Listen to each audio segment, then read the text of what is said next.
ഇന്ന് നമ്മുടെ bride നിഷാനയുടെ second ലുക്കാണ് കാണാൻ പോകുന്നത്. ഫസ്റ്റ് ലുക്ക് ഞാൻ നമ്മുടെ പേജിൽ പോസ്റ്റ് ചെയ്തിട്ടുണ്ടായിരുന്നു. കാണാത്തവർ എന്തായാലും ഒന്ന് പോയി കണ്ടുനോക്കാം. ഇന്നാണ് വെഡിങ് ഡേ. ഔട്ട്ഫിറ്റ് വന്നിട്ട് അല്ലൂറേന്നും ജ്വല്ലറി വന്നിട്ട് ഗോൾഡൻ കപ്പ് എന്നുമായിരുന്നു. ആ ഒരു ഔട്ട്ഫിറ്റിന്റെ കൂടെ ആ ജ്വല്ലറി നല്ല രീതിക്ക് പെയറായി പോകുന്നുണ്ടായിരുന്നു. മോർണിംഗ് ഒരു 5 മണിക്കാണ് നമ്മൾ വർക്ക് സ്റ്റാർട്ട് ചെയ്തത്. നമ്മുടെ ബ്രൈഡിന് പ്രത്യേകിച്ച് കൺസേൺസ് ഒന്നും ഇല്ലായിരുന്നു മേക്കപ്പിന്റെ കാര്യത്തിൽ. പിന്നെയും ഹെയറിന്റെ കാര്യത്തിലായിരുന്നു ആൾക്കൊരു ഡൗട്ട്.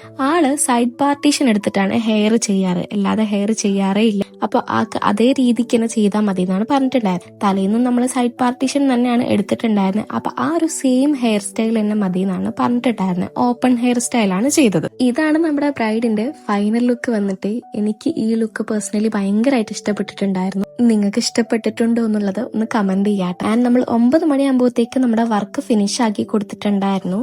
അന്നത്തെ ഫംഗ്ഷൻ 12 മണി വരെ ഉണ്ടായിരുന്നു കേട്ടോ, രാത്രി. അതുവരെ നമ്മുടെ മേക്കപ്പിന് ഒരു കുഴപ്പവും ഇല്ലാണ്ട് മേക്കപ്പും ഹെയറും ലാസ്റ്റ് ചെയ്തിട്ടുണ്ടായിരുന്നു. അങ്ങനെ നമ്മുടെ പരിപാടിയൊക്കെ കഴിഞ്ഞു. പിന്നെ അവിടെ കുറച്ച് ഫോട്ടോ സെക്ഷൻ ഒക്കെ ആയിരുന്നു. അത് കഴിഞ്ഞ് ഫുഡും കഴിച്ച് നമ്മൾ നേരെ റിട്ടേൺ വീട്ടിലേക്കാട്ടോ വന്നത്. അപ്പോൾ ഇത്രയൊക്കെയുള്ളൂ നമ്മുടെ ഇന്നത്തെ വീഡിയോ. വേറൊരു വീഡിയോ ആയിട്ട് കാണാം. ബൈ.